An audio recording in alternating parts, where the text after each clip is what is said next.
ಓಂ ಶ್ರೀ ಗುರು ರಾಘವೇಂದ್ರಾಯ ನಮಃ. ರಾಯರಿದ್ದಾರೆ, ಎಲ್ಲರಿಗೂ ಒಳ್ಳೆಯದಾಗಲಿ, ನನಗೂ ಒಳ್ಳೆಯದು ಮಾಡು ತಂದೆ. ನಾವೆಲ್ಲರೂ ನಿಮ್ಮನ್ನೇ ನಂಬಿದ್ದೇವೆ. ಸ್ನೇಹಿತರೆ, ನನಗೆ ರಾಯರ ಮಠಕ್ಕೆ ಹೋದಾಗ ಎಷ್ಟೋ ಜನಗಳು ರಾಯರ ಭಕ್ತರು, ಸರ್ ನೀವು ಮಂತ್ರಾಲಯಕ್ಕೆ ಪಾದಯಾತ್ರೆ ಮಾಡಿದಿರಲ್ವಾ, ನೀವೇ ಅಲ್ವಾ ಸರ್, ನಿಮ್ಮ ವಿಡಿಯೋವನ್ನು ತುಂಬ ನೋಡ್ತಾ ಇದ್ದೀನಿ, ನಾನು ಸಬ್ಸ್ಕ್ರೈಬ್ ಮಾಡಿಕೊಂಡು ಫಾಲೋ ಮಾಡ್ತಾಯಿದ್ದೀನಿ. ಎಷ್ಟು ಸರ್ ರಾಯರ ಭಕ್ತರು ನೀವು, ಎಷ್ಟು ಸರ್ ನಿಮಗೆ ಏನು ಕೊಟ್ಟಿದ್ದಾರೆ ಸರ್ ರಾಯರು, ಎಷ್ಟು ನಂಬಿದ್ದೀರಲ್ಲ, ಅವ್ರ ಪವಾಡಗಳನ್ನು ಏನು ಮಾಡಿದ್ದಾರೆ ಸರ್ ನಿಮಗೆ ಅಂತ ಎಷ್ಟೋ ಜನಗಳು ಕೇಳ್ತಾ ಇದ್ದಾರೆ. ಆಮೇಲೆ ಫೋನ್ ಮುಖಾಂತರ ಫೋನ್ ಮಾಡಿ ಮತ್ತು ಮೆಸೇಜ್ ಮಾಡ್ತಾಯಿದ್ದಾರೆ. ಅದಕ್ಕೆ ಸ್ನೇಹಿತರೆ, ನನಗೆ ರಾಯರು ಎಂಥ ದೊಡ್ಡ ಪವಾಡ ಮಾಡಿದ್ದಾರೆ ಅಂದರೆ, ಇವತ್ತು ನಾನು ನಿಮ್ಮ ಹತ್ರ ಹಂಚ್ಕೊತಾ ಇದ್ದೀನಿ. ನೋಡಿ ಸ್ನೇಹಿತರೆ, ನಾನು 4 ವರ್ಷ ಆಗಿತ್ತು ಒಬ್ಬರಿಗೆ ದುಡ್ಡು ಕೊಟ್ಟು. 4 ವರ್ಷದಿಂದ ಫೋನ್ ಮಾಡ್ತಾಯಿದ್ರೆ ಫೋನೇ ಎತ್ತಾ ಇರಲಿಲ್ಲ.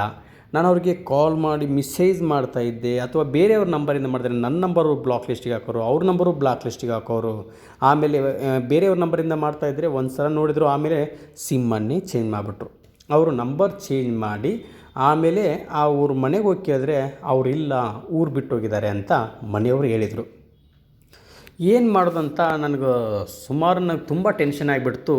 ಅದಕ್ಕೋಸ್ಕರ ಸ್ನೇಹಿತರೆ, ಯಾಕಂದರೆ ಚಿಕ್ಕ ಅಮೌಂಟಲ್ಲ ನಾನು ಕೊಟ್ಟಿರೋದು, ದೊಡ್ಡ ಅಮೌಂಟು. ಅದು ರಾಯರ ಹತ್ರ ಬಂದು ಎಷ್ಟು, ಯಾಕಂದರೆ ಒಂದು ಸಲ ಮನೇಲಿ ಕೂತ್ಕೊಂಡು ನೋಡ್ತಾಯಿದ್ರೆ ಫೋನಲ್ಲಿ ಈ ಸೋಷಿಯಲ್ ಮೀಡ್ಯಾದಲ್ಲಿ ರಾಯರ ಪವಾಡಗಳು ತುಂಬ ಬಂತು ನನಗೆ. ಎಷ್ಟು ಅಂದರೆ, ನನ್ನ ಕಣ್ಣು ಮುಂದ್ಗಡೆ ರಾಯರು ಕೂತ್ಕೊಂಡಿರೋದು, ಒಂದು ಅವ್ರದ್ದು ಕೆಂಪು ಕಲರ್ ಅದೆಲ್ಲ ನನ್ನ ಕಣ್ಣು ಮುಂದ್ಗಡೆ ಬಂತು. ರಾಯರ ಮಠಕ್ಕೆ ಹೋಗಿ ರಾಯರ ಹತ್ರ ಕೇಳಿಕೊಂಡೆ, ರಾಯರೇ ನೀವು ನಿಜವಾಗ್ಲೂ ಎಷ್ಟೋ ಜನಗಳಿಗೆಲ್ಲ ನೀವು ಆಸರೆ ಆಗಿ ಅವರಿಗೆಲ್ಲ ಅವರು ಕಷ್ಟಗಳನ್ನು ಪರಿಹಾರ ಮಾಡಿದ್ದೀರಾ. ನನಗಿದು ಒಂದು ಆಸೆ ಅಪ್ಪ, ನನ್ನ ತಂದೆ, ನಾನು ದುಡ್ಡು ಕೊಟ್ಟಿದ್ದೀನಿ, ನನ್ನ ಕಷ್ಟಪಟ್ಟರು, ನನ್ನ ಶ್ರಮದಿಂದ ನಾನು ಅದನ್ನು ದುಡ್ಡು ಕೊಟ್ಟಿದ್ದೀನಿ. ಯಾಕಂದರೆ ಅದು ನನ್ನ ಬೆವರಿನ ಹನಿ, ಅದು ಎಲ್ಲಿ ಹೋಗಲ್ಲ ಅಂತ ನನಗೆ ಗೊತ್ತು. ಆದರೆ ನೀವಿದ್ದೀರಾ ಅಂತ ನಾನು ಇವತ್ತು ನಿಮ್ಮನ್ನು ನಂಬಿಕೊಂಡು ಬಂದಿದ್ದೀನಿ ರಾಯರೇ ಅಂತ ರಾಯರ ಹತ್ರ ಕೇಳಿಕೊಂಡು 4 ಮೂಲೆಗೆ ಪ್ರದಕ್ಷಿಣೆ ಹಾಕಿ 4 ಮೂಲೆಗೂ ನಮಸ್ಕಾರ ಮಾಡಿ ರಾಯರ ಹತ್ರ ಕೇಳಿಕೊಂಡು ಬಂದೆ ಸ್ನೇಹಿತರೆ. ರಾಯರಿಗೆ ನಾನು ಏನಂತ ಕೇಳಿದಂದರೆ, ರಾಯರೇ ನನಗೆ ನನ್ನ ದುಡ್ಡು ವಾಪಸ್ಸು ಕೊಟ್ಟರು ಅಂದರೆ, ನಾನು ಇಲ್ಲಿ ಬೆಂಗಳೂರು ಜಯನಗರದಲ್ಲಿ ರಾಯರ ಮಠದಿಂದ, ಅಂದರೆ ಈ ಬೃಂದಾವನ ಸುತ್ತಿ ಇಲ್ಲಿಂದ ನಾನು ಬೆಂಗಳೂರಿಗೆ ಇಲ್ಲಿ ಮಂತ್ರಾಲಯದವರೆಗೂ ನಾನು ನಡ್ಕೊಂಡು ಪಾದಯಾತ್ರೆ ಮಾಡ್ಕೊಂಡು ಬರ್ತೀನಿ ಅಂತ ರಾಯರ ಹತ್ರ ಕೇಳಿಕೊಂಡೆ ಸ್ನೇಹಿತರೆ. ರಾಯರ ಹತ್ರ ಕೇಳಿಕೊಂಡು 3 ವಾರ ಸ್ನೇಹಿತರೆ, ಒಂದು 20 ರೂಪಾಯಿ ಕೊಟ್ಟು ತುಳಸಿ ಹಾರ ತೊಗೊಂಡೋಗಿ ರಾಯರ ಹತ್ರ ಕೇಳ್ಕೊಂಬರ್ತಾಯಿದ್ದೆ. ಯಾಕಂದರೆ ಆಲ್ರೆಡಿ ನಾನು ಕೇಳ್ಕೊಂಡಿದ್ದೆ. ನನ್ನ ಆಸೆ, ನನ್ನ ಏನಂದರೆ, ನಾನು ಏನು ಕೇಳ್ಕೊಂಡಿದ್ದೀನಿ ಅದು ನನಗೆ ಈಡೇರಿಸಿದರೆ ನಾನು ಬೇಗ ನಿನ್ನ ಮಠಕ್ಕೆ ಮಂತ್ರಾಲಯಕ್ಕೆ ಪಾದಯಾತ್ರೆ ಮಾಡ್ಕೊಂಡು ಬರ್ತೀನಿ. ಅದು ನನ್ನ ಬಟ್ಟೆ ಹಾಕ್ಕೊಂಡಲ್ಲ ರಾಯರೇ, ನೀವು ಯಾವ ಥರ ಇದ್ದೀರಾ ನಿಮ್ಮ ರೂಪದಲ್ಲೇ ನಾನು ಇಲ್ಲಿಂದ ನಾನು ಮಂತ್ರಾಲಯಕ್ಕೆ ಬರ್ತೀನಿ ಅಂತ ರಾಯರ ಹತ್ರ ಕೇಳಿಕೊಂಡೆ. ಸ್ನೇಹಿತರೆ, 26 ದಿವಸ ಆಯಿತು, 26 ಡೇಸ್. ಬೆಳಗ್ಗೆ ನಾನು ಮಲ್ಕೊಂಡಿದ್ದೀನಿ. ಗುರುವಾರ ದಿವಸ ಬೆಳಗ್ಗೆ ನನಗೆ 9 ಗಂಟೆಗಿದೆ, ನಾನು ಮಲ್ಕೊಂಡಿದ್ದೀನಿ. ಫೋನ್ ಬಂತು. ನಾನು ಅನ್ನೋನ್ ನಂಬರ್ ಅಂದ್ಕೊಂಡು ರಿಸೀವ್ ಮಾಡಬಾರ್ದು ಅಂದ್ಕೊಂಡಿದ್ದೆ. ಯಾಕಂದರೆ ಅನ್ನೋನ್ ನಂಬರ್ ಜಾಸ್ತಿ ರಿಸೀವ್ ಮಾಡ್ತಾ ಇರಲಿಲ್ಲ ಆಗಿನ ಟೈಮಲ್ಲಿ. ರಿಸೀವ್ ಮಾಡೋದು ಬೇಡ ಅಂದ್ಕೊಂಡೆ. ಅವತ್ತೇನೂ ಗೊತ್ತಿಲ್ಲ ಸ್ನೇಹಿತರೆ, ಆ ರಾಯರೇ ರಿಸೀವ್ ಮಾಡುವಂಥ ನನಗೊಂದು ಸೂಚನೆ ಕೊಟ್ಟರು, ಏನೂ ಗೊತ್ತಿಲ್ಲ. ರಿಸೀವ್ ಮಾಡಿ ಹಲೋ ಅಂದೆ. ಆ ಕಡೆಯಿಂದ ನಾನು ನಿಮ್ಮ ಹತ್ರ ದುಡ್ಡು ತೊಗೊಂಡಿದ್ನಲ್ಲ ಅಂತ ಅವರು ಮಾತಾಡಿದಾಗ ಅವ್ರ ದನಿ ನನಗೆ ಗೊತ್ತಿತ್ತು. ಅವರು ಹೇಳಿ ಅಣ್ಣ ಅಂದೆ. ಯಾಕಂದರೆ ಆಗಿನ ಟೈಮಲ್ಲಿ ನಾವು ಸಿಟ್ಟಲ್ಲಿ ಮಾತಾಡಬಾರ್ದು, ಯಾವ ವ್ಯಕ್ತಿಗೆ ಆಗಲಿ ಕೋಪದಲ್ಲಿ ಮಾತಾಡಬಾರ್ದು.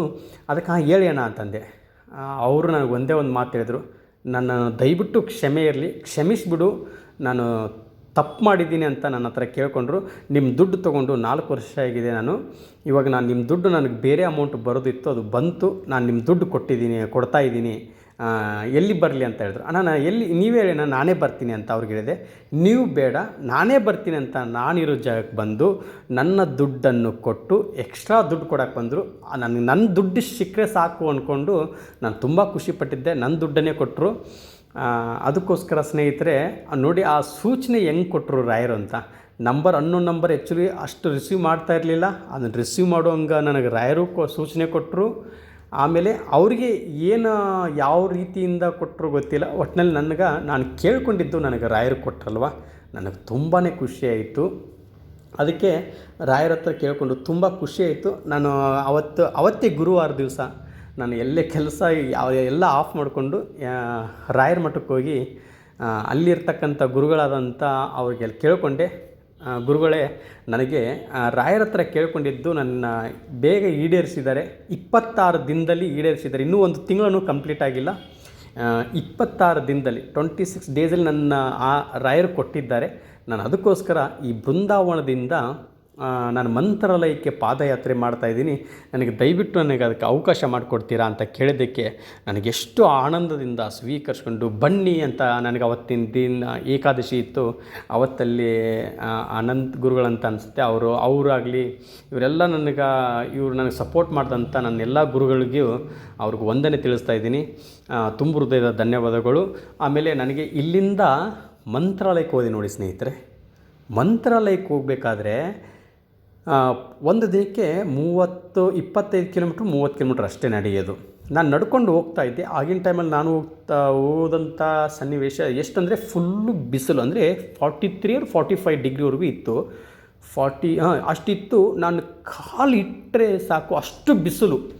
ಆದರೆ ಅವರು ರಾಯರ ಮಹಿಮೆ ಅನಿಸುತ್ತೆ, ನನಗಷ್ಟು ಬಿಸಿಯನ್ನು ಕಾಲು ಹೆಜ್ಜೆಯನ್ನು ಕಿತ್ತಿಟ್ಟಾಗ ಮತ್ತೆ ರಿಟರ್ನ್ ನನಗೇನೂ ಇಟ್ಟಿಲ್ಲ, ನನ್ನ ಕಾಲು ಏನೂ ಆಗಿಲ್ಲ, ನನಗೇನು ಸುಡ್ತಾ ಇಲ್ಲ ಅಂತಲೇ ಅನ್ನಿಸ್ತಾ ಇತ್ತು.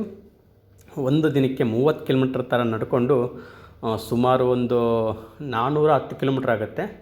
ಬೆಂಗಳೂರಿಂದ ಮಂತ್ರಾಲಯಕ್ಕೆ ಹೋಗಬೇಕಾದ್ರೆ ಸೆಂಟ್ರ್ನಲ್ಲಿ ತುಂಬ ಯಾಕಂದರೆ 10 ಗಂಟೆ 11 ಗಂಟೆ 12 ಗಂಟೆವರೆಗೂ ನಾನು ನಡೆದಿದ್ದೀನಿ ಯಾವುದೇ ಥರದಲ್ಲಿ. ಯಾಕಂದರೆ ಇಲ್ಲಿಂದ ಅಲ್ಲಿಗೆ ಹೋಗ್ಬೇಕಾದ್ರೆ 5 ಕಿಲೋಮೀಟ್ರು ಫುಲ್ ಕತ್ಲ ಇರ್ತಾಯಿತ್ತು. ಅದು ಈ ಡಬಲ್ ಇದರಲ್ಲಿ ಹೈವೇದಲ್ಲಿ ಏನು ತೊಂದರೆ ಇರ್ತಿರಲಿಲ್ಲ, ಹೋಗ್ತಾ ಇದ್ದೆ. ಅಲ್ಲಿಂದ ಗುತ್ತಿಯಿಂದ ಅಲ್ಲಿ ಒಂದು 100 ಕಿಲೋಮೀಟ್ರ್ ಇದೆ ನೋಡಿ ಮಂತ್ರಾಲಯಕ್ಕೆ ಹೋಗಬೇಕಾದ್ರೆ, ಅಲ್ಲೂ ತುಂಬ ಕಷ್ಟ ಆಯಿತು. ಯಾಕಂದರೆ 20 ಕಿಲೋಮೀಟ್ರು ಡಿಸ್ಟೆನ್ಸು ಇರ್ತಾಯಿತ್ತು. ಅದಕ್ಕೋಸ್ಕರ ಒಂದು ಊರಿಗೆ ಹೋಗ್ಬೇಕಂದ್ರೆ ಒಂದು ಊರಿಗೆ 20-25 ಕಿಲೋಮೀಟ್ರ್ ಆಗ್ತಾಯಿತ್ತು. ತುಂಬ ಒಂಥರ ಬಿಸಿಲು ಜಾಸ್ತಿ ಇರ್ತಾಯಿತ್ತು. ಹಂಗಾಗಿ ಸ್ವಲ್ಪ ಸುಧಾರಿಸ್ಕೊಂಡು ಹೋಗ್ತಾ ಇರಬೇಕಾದ್ರೆ ನೈಟ್ ಆಗ್ತಾಯಿತ್ತು. ಊಟ ಎಷ್ಟೋ ಜನಗಳು ಬೆಂಗಳೂರಿಂದ ಹೋಗೋರೆಲ್ಲರೂ ನನಗೆ ಪಾಪ ನಿಂದ್ರಿಸ್ಬಿಟ್ಟು, ನಾನು ಯಾಕಂದರೆ ರಾಯರ ಬಟ್ಟೆಯನ್ನು ಧರಿಸ್ಕೊಂಡಿದ್ನಲ್ಲ, ನಾನು ನಿಮ್ಮನ್ನು ನೋಡಿದ್ರೆ ರಾಘವೇಂದ್ರ ಸ್ವಾಮಿ ರಾಯರನ್ನೇ ನೋಡ್ದಂಗೆ ಆಗ್ತಾಯಿದೆ ಸ್ವಾಮಿ ಅಂತ ಅಂದ್ಕೊಂಡು ಪಾಪ ಅವರಲ್ಲಿರ್ತಕ್ಕಂಥ ನಾನು ಈ ನೀರು ಕುಡ್ದಿದ್ದೀನಿ ಬೇಡ ಇರಿ ಅಂತಂದು ಪಾಪ ಅಲ್ಲಿಂದ ಒಂದು 2-3 ಕಿಲೋಮೀಟ್ರ್ ಊರ ಇರ್ತಿತ್ತು. ಆ ಊರಿಂದ ನೀರಿನ ಬಾಟ್ಲು ಜ್ಯೂಸು ಎಲ್ಲ ತಗೊಂಡು ಬಂದು ಸಪೋರ್ಟ್ ಮಾಡಿದ್ದಾರೆ.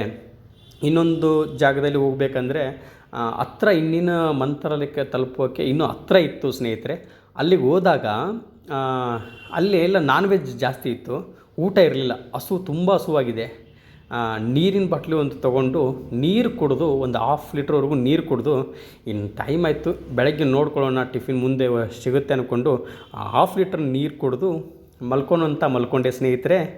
ಅಲ್ಲಿರ್ತಕ್ಕಂಥ ಪೂಜಾರಿ ಅವರು, ವೀರಭದ್ರೇಶ್ವರ ಟೆಂಪಲಲ್ಲಿರ್ತಕ್ಕಂಥ ಪೂಜಾರಿ ಅವರು ನನಗೆ ಅನ್ನ ಎಲ್ಲ ಎಷ್ಟು ಚಟ್ನಿ ಅದನ್ನು ಸಾಂಬಾರು ಇಷ್ಟು ಚೆನ್ನಾಗಿ ತೊಗೊಂಬಂದು ಬಿಸಿ ಬಿಸಿಯಾಗಿರೋ ಅನ್ನ ನನಗೆ ಮಾಡಿಕೊಟ್ರು. ಪೂಜಾರಿ ಅವ್ರನ್ನೇ ತೊಗೊಂಡ್ಬಂದು ಕೊಟ್ಟಾಗ ಅವ್ರು ನನಗೆ ಹೇಳಿದರು, ರಾಯರು ಆವಾಗಿನ ಟೈಮಲ್ಲಿ ಇಲ್ಲೇ ಬಂದು ವಿಶ್ರಾಂತಿಯನ್ನು ತೊಗೊಂಡು ಹೋಗಿದ್ದಾರೆ ಅಂತ ಹೇಳಿದರು. ಇವಾಗ ನೀವು ಬಂದಿದ್ದೀರಾ, ನನಗೆ ರಾಯರೇ ಬಂದಂಗೆ ಆಯಿತು ಅಂತಂದರು. ಅದು ನನಗೆ ತುಂಬ ಖುಷಿಯಾಯಿತು.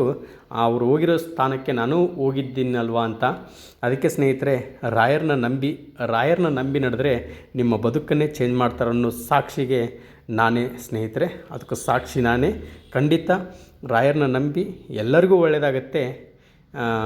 ನೆಕ್ಸ್ಟ್ ವಿಡಿಯೋದಲ್ಲಿ ರಾಯರ ಬಗ್ಗೆ ಪವಾಡಗಳನ್ನು ಅವ್ರು ಯಾವುದೇ ಥರ ಪವಾಡಗಳು ಆಗಿರುತ್ತೆ ಆ ಪವಾಡಗಳನ್ನು ನಿಮಗೂ ತಿಳಿಸ್ಕೊಡ್ತೀನಿ. ನಮ್ಮ ಚಾನಲ್ನನ್ನು ಸಬ್ಸ್ಕ್ರೈಬ್ ಮಾಡ್ಕೊಂಡಿಲ್ಲ ಅಂದರೆ ಸಬ್ಸ್ಕ್ರೈಬ್ ಮಾಡ್ಕೊಳ್ಳಿ, ಲೈಕ್ ಮಾಡಿ, ಶೇರ್ ಮಾಡಿ. ರಾಯರಿದ್ದಾರೆ.